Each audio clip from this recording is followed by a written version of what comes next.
नमस्कार। देश की तमाम फटाफट खबरों में आपका स्वागत है। खबरों के लिए आपसे निवेदन कि यदि आपने हमारे चैनल को सब्सक्राइब नहीं किया है तो कृपया करके आपके अपने चैनल को सब्सक्राइब करना ना भूलें। आप सब्सक्राइब करते हैं तो हमें हिम्मत होती है सही और सच्ची खबरें आप तक पहुंचाने की, वरना मीडिया में किस तरह की खबरें आपको पहुंचाई गई थी और पहुंचाई जा रही है यह आप अब भली भांति जान गए हैं।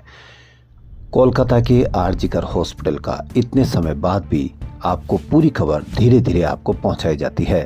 केरल की हथिनी की एक हत्या हो गई थी, उसकी खबर किस तरह से मीडिया में जोश बन करके दिखाया गया था, इसको भी आप देख चुके हैं।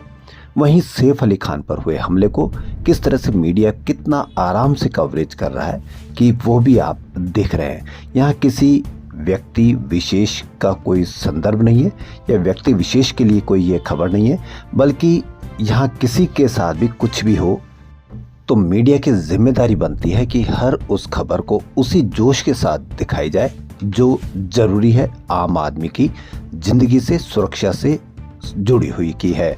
तो क्या है आज की बड़ी खबर? पटना में आज कांग्रेस के संविधान सुरक्षा सम्मेलन में राहुल गांधी मोदी सरकार, आरएसएस और बिहार में हुई जाति जनगणना पर जमकर बरसे। उन्होंने कहा कि बिहार पेपर लीक का सेंटर बन चुका है, युवाओं को रोजगार नहीं मिल रहा है, महंगाई बढ़ रही है। और बोले कि आरएसएस प्रमुख मोहन भागवत ने कहा कि भारत को 15 अगस्त 1947 को आज़ादी नहीं मिली थी। अगर वह कह रहे हैं कि भारत को 15 अगस्त 1947 को आज़ादी नहीं मिली तो वह भारत के संविधान को नकार रहे हैं। वह भारत के हर संस्थान से डॉक्टर बी.आर. अम्बेडकर, भगवान बुद्ध, महात्मा गांधी की विचारधारा को मिटा रहे हैं। राहुल गांधी ने कहा कि संविधान में कहां लिखा है कि भारत की सारी संपत्ति सिर्फ 2 से 3 लोगों के हाथ में चली जानी चाहिए। आज के भारत में विधायक और सांसदों के पास कोई ताकत नहीं है। जब मैं पिछड़े समुदाय, दलितों, आदिवासियों से ताल्लुक रखने वाले भाजपा सांसदों से मिलता हूं तो वह कहते हैं कि हमें पिंजरे में डाल दिया गया है। असली सत्ता अंबानी, अडानी और आरएसएस के हाथ में है। राहुल गांधी ने कहा कि जब मोदी को पता चला कि पिछड़े समुदाय, दलितों के लोग प्रतिनिधित्व ले रहे हैं तो उन्होंने आपको प्रतिनिधित्व दिया लेकिन सत्ता छीन ली। सत्ता अंबानी, अडानी और आरएसएस को दे दी गई। उन्होंने हर संगठन में अपने लोगों को रखे हुए है। नई दिल्ली में विधानसभा चुनाव प्रचार के दौरान मुख्यमंत्री अरविंद केजरीवाल पर हमला किया गया। उनकी गाड़ी पर पत्थर फेंके गए जिससे हड़कंप मच गया। पुलिस ने मामले की जांच शुरू कर दी। आपकी ओर से जारी किया गया बयान में कहा गया है कि अरविंद केजरीवाल पर प्रवेश वर्मा के गुंडों ने हमला किया है। नई दिल्ली विधानसभा में प्रचार करते वक्त ये हमला किया गया। स्थानीय लोगों से प्रवेश वर्मा के गुंडों की झड़प हुई है। स्थानीय लोगों ने बीजेपी के गुंडों को भगा दिया है। बीजेपी वालों, तुम्हारे इस कायराना हमले से केजरीवाल जी डरने वाले नहीं है। दिल्ली की जनता तुम्हें इसका करारा जवाब देगी। दिल्ली के पूर्व मुख्यमंत्री अरविंद केजरीवाल ने शनिवार सुबह ऐलान करते हुए कहा कि चुनाव जीतने के बाद हम किराएदारों को भी फ्री बिजली और पानी देंगे। दिल्ली में दिल्ली वासियों को फ्री बिजली पानी की योजनाएं पहले से लागू है, अब आप किराएदारों को भी इस स्कीम में जोड़ेगी। वहीं उधर आप शनिवार सुबह 11:30 बजे आप नेताओं की एक डॉक्यूमेंट्री रिलीज करने वाली थी। दिल्ली पुलिस ने इस डॉक्यूमेंट्री की स्क्रीनिंग पर रोक लगा दी। इसमें आप नेताओं के जेल जाने की कहानी बताई गई थी। केजरीवाल ने कहा कि भाजपा इस फिल्म से पूरी तरह से डरी हुई है।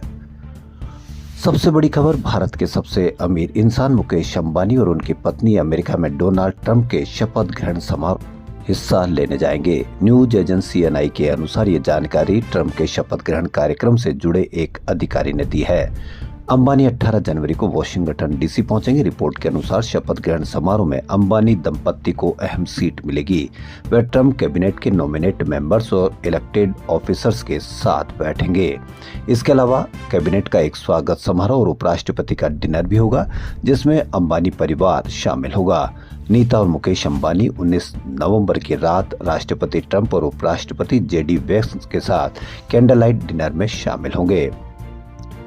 राष्ट्रीय जनता दल के राष्ट्रीय अध्यक्ष लालू प्रसाद यादव का महत्व घटने की बात एक बार फिर झूठी साबित हुई है, क्योंकि लोकसभा में विपक्ष के नेता राहुल गांधी पटना आए तो आगामी बिहार विधानसभा चुनाव को लेकर उनसे बातचीत करने से खुद को नहीं रोक सके।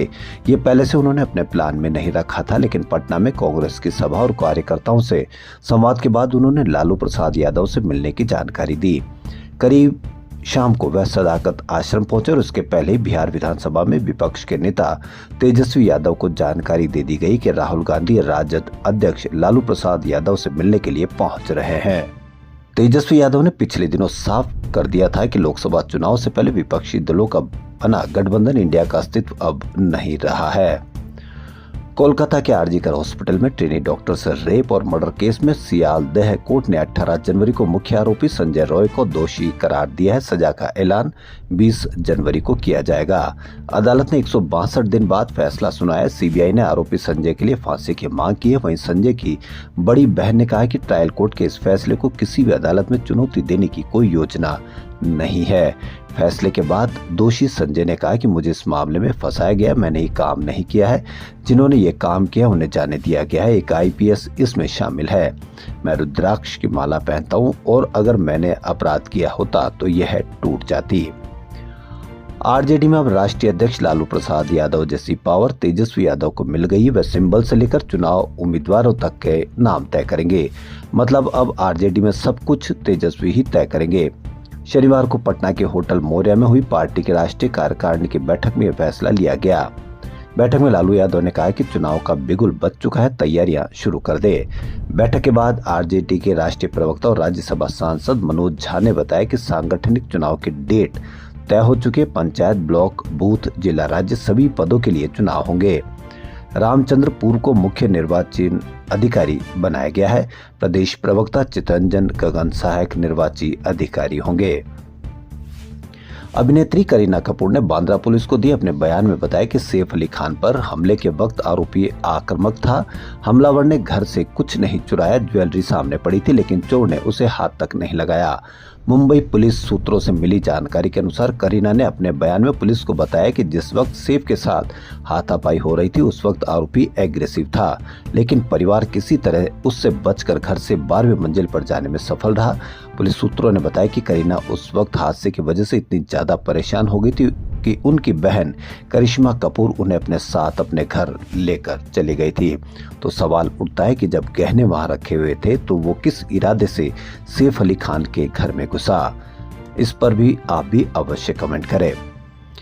प्रधानमंत्री नरेंद्र मोदी ने स्वामित्व योजना के तहत संपत्ति कार्डों का वितरण किया एवं वीडियो कॉन्फ्रेंस के माध्यम से लाभार्थियों से बातचीत की।